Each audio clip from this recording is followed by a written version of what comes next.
tools that you can start learning to develop for mixed reality. There is a great selection of tools. One of the very popular one is Unity Engine. It has a great UI which allows you to drag and drop objects or assets and create your applications right at the UI level. But if you want to add more behavior to it, you can create some scripts with C# in Visual Studio and debug your application there as well. And we have an emulator for HoloLens that you can use directly from Visual Studio. Another great tool that we are supporting now is Unreal Engine, and it's a very popular tool among designers. And if you're developing for the web, we have multiple choice. Babylon.js is a great library which has amazing examples and a playground that you can start playing with. 3.js and A-Frame are two other very popular libraries that you can start playing today. You can choose from any of these tools to get started with mixed reality.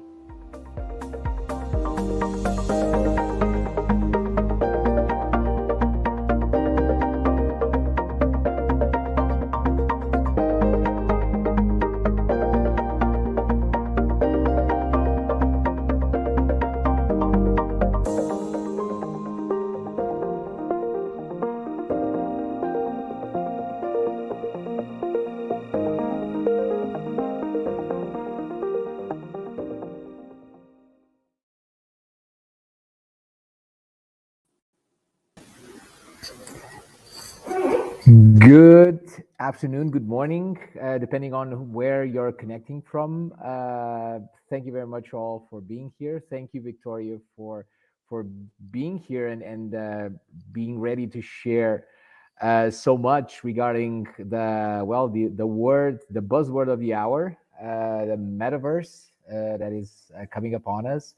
But actually, I'm really looking forward to your presentation because clearly it's something that we all need to start to understand this connection between how blockchain and NFTs can relate in a very positive way and either like transform and like amplify the effects of XR. So thank you very much, Victoria, for being here. Thank you for having me. Anyone who's seen my talks before know that I usually do like projection mapping or some sort of mixed reality. So my talk today is a little bit different. It's a little bit shorter as well. So please forgive that. But my next one definitely is going to be much longer and as entertaining as I originally planned this one to be.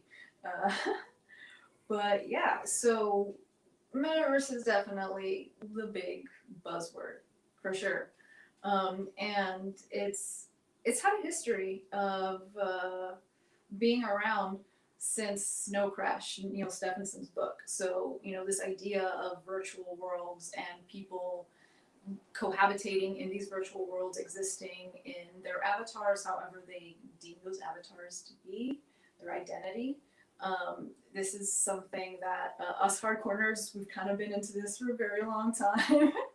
And now it's finally coming into the mainstream. Something that we've all seen for a very, very long time. And yeah, it's a really, really awesome and exciting time for anyone who's into either video games, technology in general, computers, or just even cosplay and dressing up. Yeah, that's kind of going to be a pretty central role in the metaverse, being able to embody whoever you want to be. And I think that's really special. But yeah, so a big part of Web3 is going to be decentralized networks. And I actually did a talk, my last talk for XR Global Bootcamp was regarding XR NFTs, and I do a truly deep dive into blockchain technology and all the different types of tokens, non-fungible and fungible as well. So if you want to check that out. But for now, I'm just going to very quickly give a summary and explain how blockchain works. So a blockchain is a type of database, and a database is a collection of data that is stored electronically on a computer system. Most traditional databases structure data in a centralized way using tables with rows and columns to make it easy to filter through and retrieve information. Think of it as a giant Excel spreadsheet. If you have a basic understanding of Excel, then you have a basic understanding of most traditional databases. Now, circling back to blockchains. Blockchains store data entirely differently from yield centralized databases. A blockchain uses a Merkle tree data structure, and it collects data in groups known as blocks. Merkle trees are basically binary trees that contain cryptographic hashes, and these blocks have limited storage capabilities. When filled, they are chained onto the previously filled block, forming a chain of data, and that's why we call it a blockchain.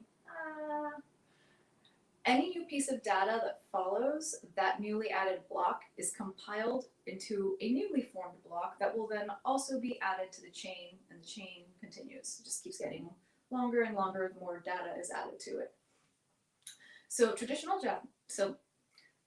databases store data into large centralized tables, and a blockchain structures data into cryptographic hash binary trees and blocks that are chained together. All blockchains are databases, but not all databases are blockchains. The Ethereum blockchain is the most used blockchain for NFTs and was the originating blockchain for the ERC 721 smart contract standard. And the ERC 721 smart contract standard, those are most of the NFTs that are really big right now. So most of them are either ERC 721s or ERC 1155s. But mostly 721s. And yeah, there are several, there's a lot of different fungible and non-fungible token standards. And if you want to learn more about them, then you could check out my previous talk. But if you decide, hey, this NFT stuff seems pretty cool, I kind of want to make one. So if you do decide to create an NFT, you could do the following. You could prove that you're the original creator, so you are identified as the first person to mint that on a blockchain. You get to determine how many of those are available. You get to earn royalties every time it's sold, and you could choose to sell it on an NFT marketplace or even off-platform in a peer-to-peer way. And if you purchase and claim ownership of an NFT, you can prove ownership. You could securely retain your assets, and you could sell or transfer it with a public verifiable record. So this is really important. The record keeping about these NFTs, that's what's really going to provide a lot of functionality in the future, particularly with anyone who holds and or transfers these NFTs. So if we are identifying digital assets using these tokens, why can't you do that with people? Maybe one day you can verify your online identity with an NFT attached to an online license, and then be able to log into websites, apps, whatever, just through your crypto wallet, just because you own this NFT that says, this NFT is you.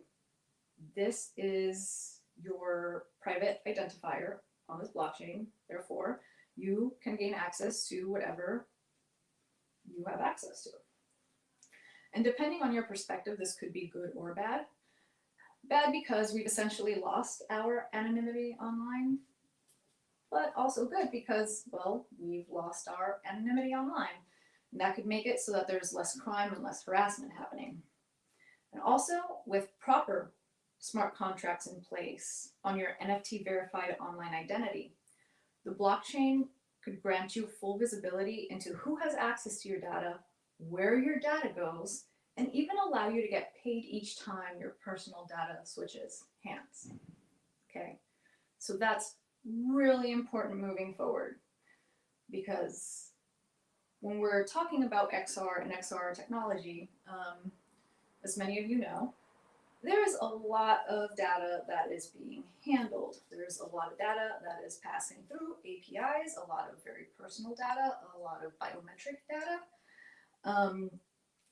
And it's definitely, it's it's incredibly important for us as individuals to be able to retain not just our identity as in the form of an ID, but also our identity in the form of our data, in the form of our gait, in the form of where we look, how we're feeling, how fast our arms are moving. Because all of those things, they tell you who you are. Essentially, an XR HMD is the equivalent of a mind reading machine. And there's absolutely no doubt about it that if we don't protect ourselves and protect our identity and our data, that could be used against us in not so great ways. So XR is undoubtedly the future of computers and technology.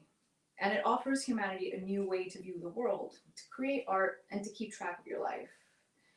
And it's also going to fundamentally change the way humans interact with each other, from friendships to the workplace. Therefore, identity in this new frontier is the single most important thing we need to be cognizant of. So between decentralized blockchain technologies and the 3D spatial web, we're heading into a completely new space. And we have the opportunity to rebuild our current systems, which are frankly long overdue for some upgrades. We've been using pretty much the same internet since the 80s.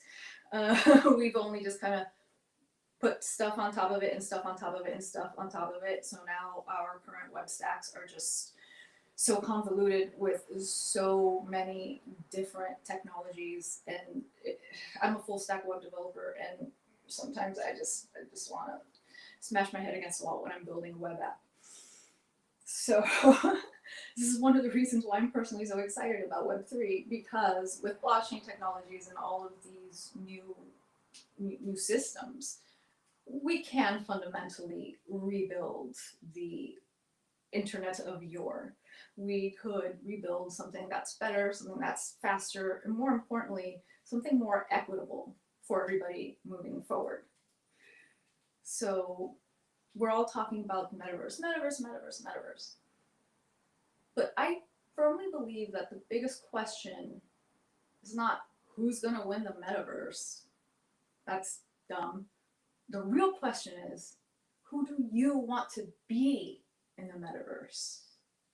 Because we're talking about identity here, and identity, there's a lot to identity, right? Identity is also about who we are as people, the choices that we make, and how we choose to present ourselves to others, whether it's in meet space or virtual space. And the metaverse, it gives us an opportunity to be able to test out versions of ourselves.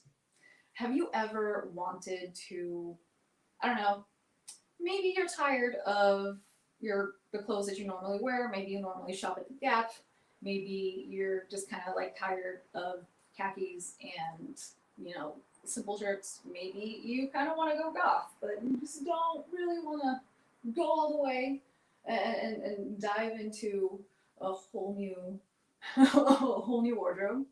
But you can do that virtually. You can test out different things, different versions of yourself, and do it in a safe way. Be able to go hang out with people in VR chat. I hang out in VR chat quite a bit. Just got my 3rd tracker, so I'll be doing full body tracking soon. But you can go into VR chat, and you could be whatever avatar you want. You could be whatever style of avatar. You could be a more realistic looking avatar, like, you know, Epic's technologies, or you could be an anime girl, like the FMD fans like me, or you could do something like Ready Player Me, which is still cartoony, but still kind of lifelike-esque, but not all the way anime girl. And this whole new horizon for humanity, it's going to transcend us in a completely new way. Once we're all able to mingle with each other, get to know each other, and get to know ourselves on this or in this virtual plane, then I feel that we all as individuals are going to come into our best selves. But again, we need to make the correct choices. And right now, we are at a crossroads. Meta is trying their best to win the internet. Many people are not okay with that. I'm not saying either or, whether it's good or bad. It's just a thing.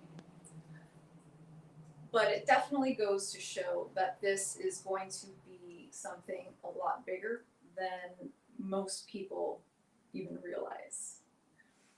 So it's imperative that we all do as much research as possible, make sure that we are protected online, and make sure that we have a relatively keen understanding of these technologies, because these technologies are going to dictate our lives within the next 10 to 15 years.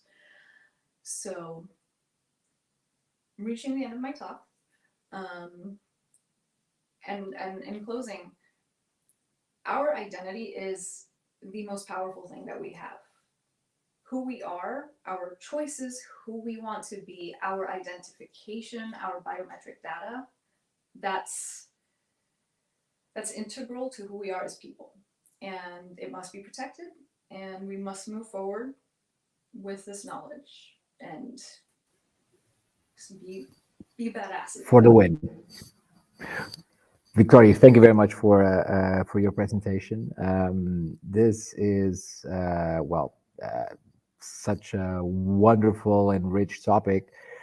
To start with, for instance, what you just referred to, so identity and our need to, in different spaces, in different virtual spaces, to maintain our own identity and to be recognized as such. It's really important. So it's not just a matter of now doing like a username and password kind of an approach. So right now it's much more than that, right? And it needs to be pretty much all across the platforms. So it needs to be interoperable. Our identity needs to be pretty much, well, the same or not, but we need to be able to control it across the metaverse, right?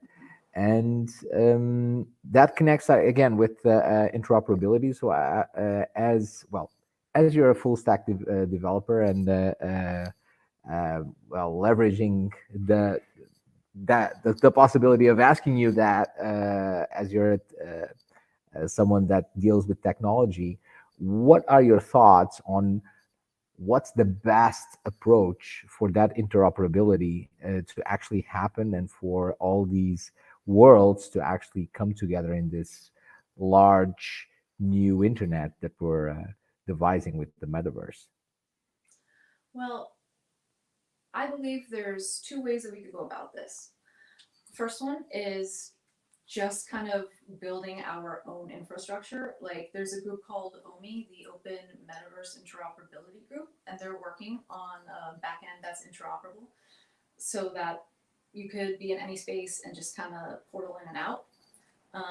But the second one, and this actually is more for the walled gardens like Horizon and VR Chat and things like that, where I feel like there would need to be some kind of a third party that would need to build out these, I want to call them portal services. You need to have a third party to work with these companies and build out a portal service, like elevators or something, something that will actually go between both the technologies. Because right now, like no one, like you can't, as you know, you're in VR Chat and you can't take that into alt space and vice versa and things like that. And it's way too much money, way too many resources for these companies to want to do it themselves. And plus, what do they get out of it anyway? It's in their best interest to have people stay in their walled gardens and spend their money there. I mean, that's what Disney World does. Disney World has all of these resorts. Disney World has all of these parks, and they just try to lock people into their space, right? They don't want you going over to Universal Studios. I mean, you can, but they don't want you to, right? Same thing with these walled gardens, because it is in their best interest for you to stay in their space and spend money there and spend time there, get eyeballs there, get attention, all that. But if you get a third party that has a really good value proposition for these companies, then there's a possibility that you'd be able to see that interoperability. But for now, us scrappy hackers and Omi and a lot of other people were all trying to just kind of like build this out ourselves, but together, kind of like holding hands in a way. It was like we're all doing this individually, but also like together. So I think that those are definitely two avenues in which interoperability could definitely become Possible. yeah. Well, I was going to say more ubiquitous, but yes, definitely possible. Is Yeah, word. exactly. Or the issue, yeah, I think we're all like looking towards well, the possibility of some kind of standard also coming from any of the official entities like ECAN or W3C or someone. But let's see. It's pretty much as you say right now. Hopefully, things will happen because there are also a lot of people working in groups such as the one that you just referred to, and others, the open AI cloud, for instance, and all of that are pushing things forward. And that's one of the cool things I think regarding our ecosystem, is that it's very giving. You have a lot of people that are very attentive, that already have lessons learned from well, pretty much everything that happened before, and now they're looking into, well, making it happen, well, the best way possible. Getting back to the identity topic, you also touched a very important point for me, which is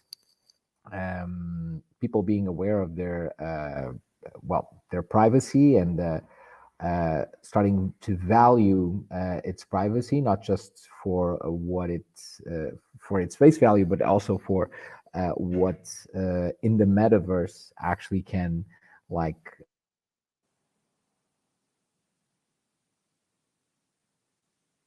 Are you still there? You froze for me. I uh, don't know if I'm frozen. uh, I am. I broke down. Oh, Okay. I don't know. But this to say that I was just saying that it really is important regarding privacy to explore the possibilities that right now we have to protect our own data, since right now in XR and even much more down the road on the metaverse, we will be like giving so much biometric data. We will be giving like gestures, biological, the shapes of our hands, the color of our hands, the length of our arms, eye tracking, movement, body movement, and then even we will be like, it's going to be if we're all going to start using like smart glasses and augmented reality glasses, we're going to build like the largest CCTV system ever made that will be always moving, right? So, what are your thoughts on that? How do you think that this will play out? Well, so I firmly believe that we need to have access to our own data, right? We can't just allow somebody to give us something for free in exchange for something that's so valuable, right? So I Very started my important, full yeah. stack career as a spammer. So one of the companies that I work for, they bought a lot of data from But as a proper spammer, okay. yeah, proper spammer. Yeah, proper spammer. We would buy a lot of third-party lists, specifically from third-party developers from Facebook. Okay. And whenever you click to use their stupid app, oh, do you give us permission to do blah blah? Most people just say yeah, and we get that.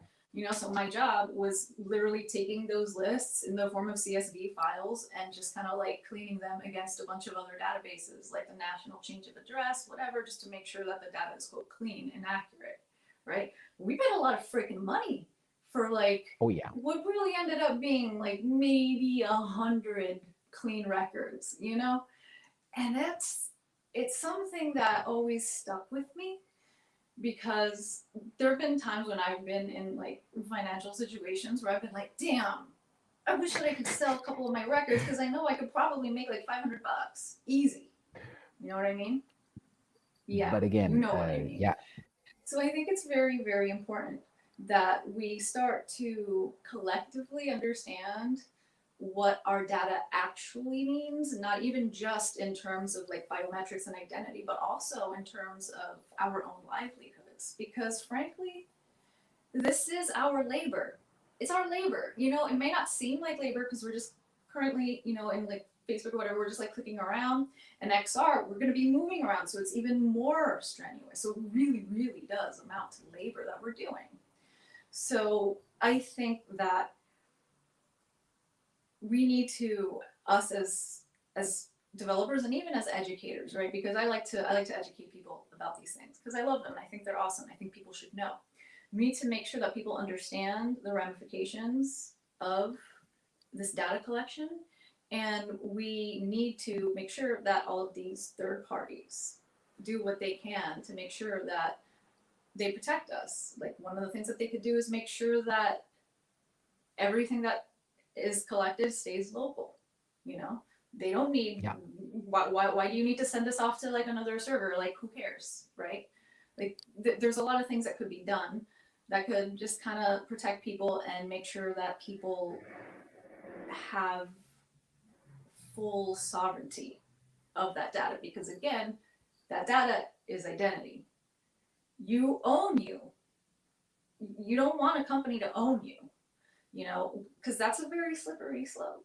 Very slippery slope. So that's how I feel about absolutely. it. And I will do another talk about security and extended reality data, how it's collected, and what we can do. But that is a very, very long deep dive. But it's an important one. It's a conversation that needs to be had frequently. Yes, exactly. And as you said, it's really, really important also to create the awareness on people so that people also make informed choices. So we're not like lecturing anyone. So if you want to like sell your data and if you want to like share your face all over, hey, by all means, it's your face. The issue has to do with people being aware of what's actually happening. So when you use those face recognition apps, when you use like for instance the Facebook glasses. Of course, things are happening, and those things are like regulated by privacy policies and by TOSs and EULAs that are what they are. They are made by companies that create these services. So of course, they are not aimed at protecting you unless to the extent of the law.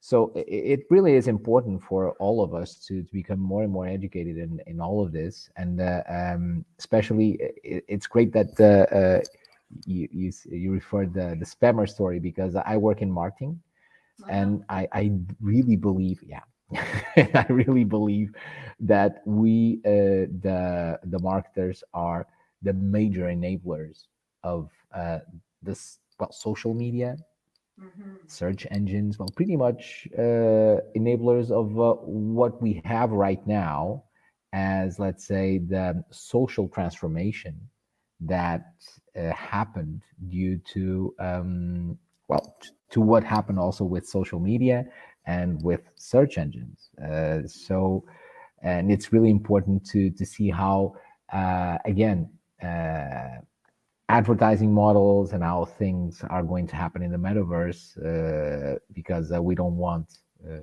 everything to be the other, well, the same way this time around, right? So but getting back to the topic of NFTs, you also work on digital fashion, right? Yes, I do. Yes. Yeah, And that's why I mentioned the whole cosplay thing before, because it's kind of a big thing that I do. See, this I just recently moved. That's why like my talk isn't super fancy. But I'm like starting to set up my XR lab, and this is like the only spot in my lab that is not a complete mess. But you could tell just from the aesthetic that I really like to immerse myself in things, and I like to kind Yeah. of live out my life in this playful way. And that's Well, why to in me. Oh, sorry, what were you as gonna a say? reference for the future, messes are very cyberpunk. So please, by all means, use them. But yeah, getting back to the digital fashion, um, it really is great. And just to let you know, I got into like blockchain like not that long ago, like I don't know, maybe 4 months ago. Mhm. And I work in XR for like I don't know since 2015, 2000 something. And but blockchain just like creating a proper wallet and going into knowing what an NFT is and all of that like happened some months ago. And clearly, what I understand right now is that fashion is like the tip of the iceberg, right? Fashion and art is the tip of the iceberg for NFTs. The potential there, it's like to convert everything in NFTs. Is it like that? I mean, you can. Like I said, an We can. NFT is literally just, let's call it a unique identifier on a blockchain database, right? That's literally all it is. And it's programmable. So it's not like a primary key in a database, right? It's a programmable ID. So what I do with my fashion NFTs is that I update them over time because you can. There's no reason not to, Okay. right? And the, and the other thing that I love about NFTs and fashion is supply chain management. I feel like having an NFT, having something tagged by an NFT makes it so your management of where that item goes, it doesn't skip a beat. There's no there's no wondering who took what. It's electronically tagged There. and documented on the blockchain, so you know where whatever item is at all times. There is no, oh, did this thing get stolen or did it slip somewhere? No, you know exactly where it went. It's like, okay, we need, NFT, blah, blah, blah. Where is it? What was the last? Okay, the last place we saw it was in this wallet, and this wallet is located there. Da da da da da. Okay, we have a history. We know where things are, right? And that's going to cut on time. That's going to make everything run a lot more efficiently, and it's just going to maximize the ease of a lot of different industries, because people just see it as like, oh, this is art that's killing the environment, but it's actually not. And proof of stake is coming soon, which is a lot more environmentally friendly. And in my last talk, I also explained proof of work and proof of stake in detail. So if anyone wants to know about it, check that out. But yeah, NFTs solves a lot of pain points for a lot of industries that are not even necessarily just art.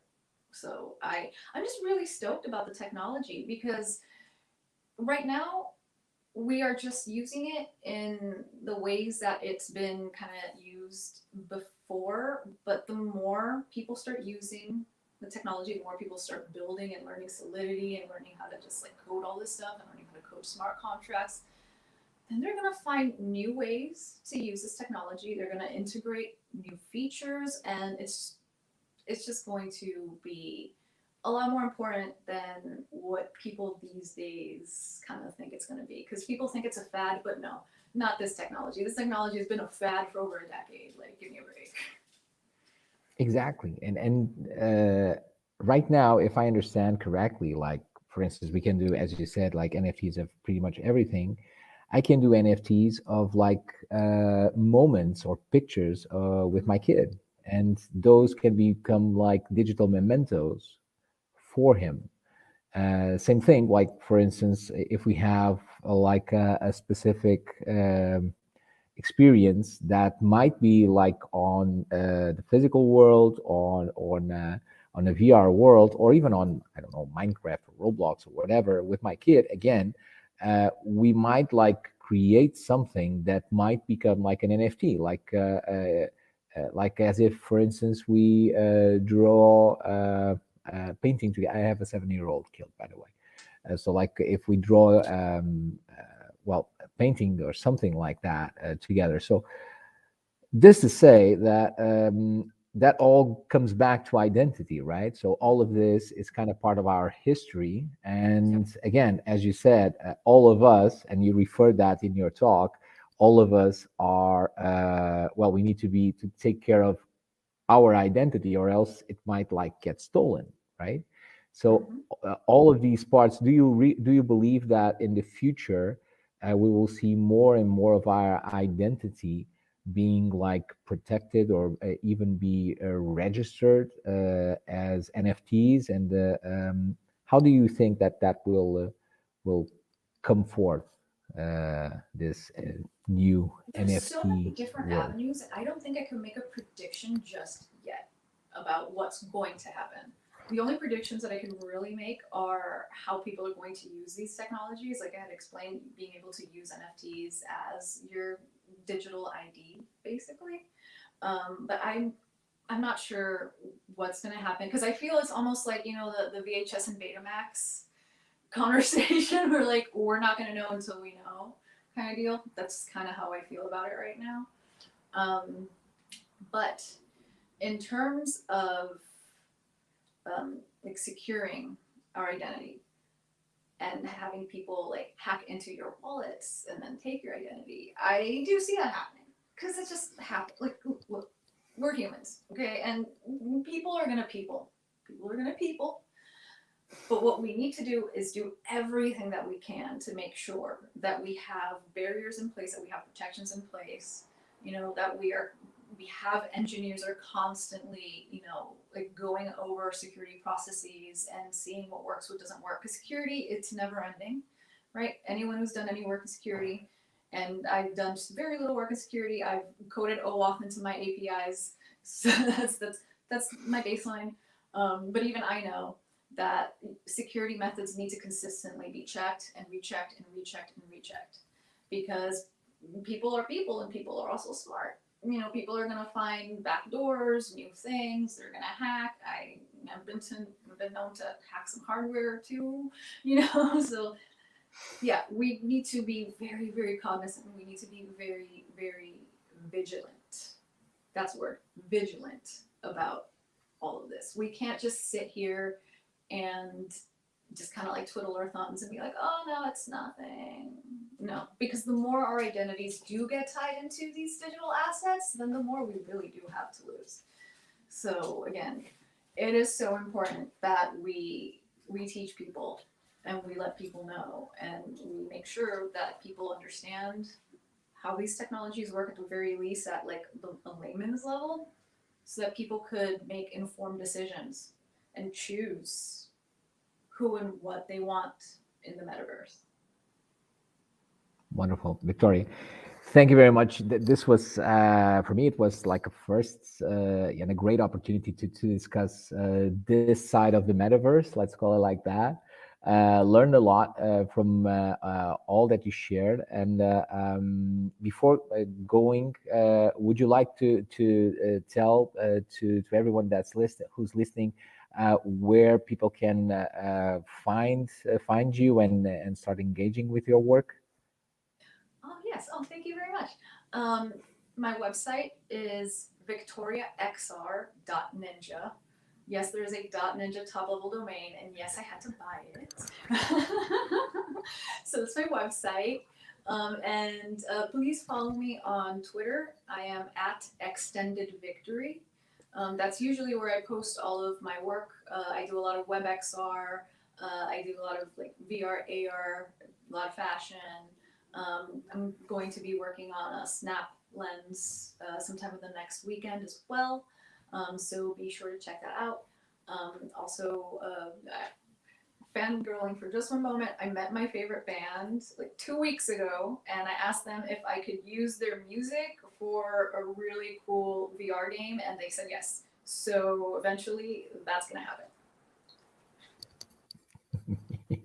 Wonderful. Victoria, again, thank you very much for being here and sharing so much good stuff and so many insights. It was really, really great. Thank you all also out there on the Metaverse listening to us. It was also great to share with you this last part of the Global XR conference. And meanwhile, have a great weekend. Stay safe. And we're bound to bump into each other later on, at least in the next Global XR conference or in future Global XR talks. Again, Victoria, thank you very much. Thank you. Appreciate Cheers. you. Bye. Bye-bye.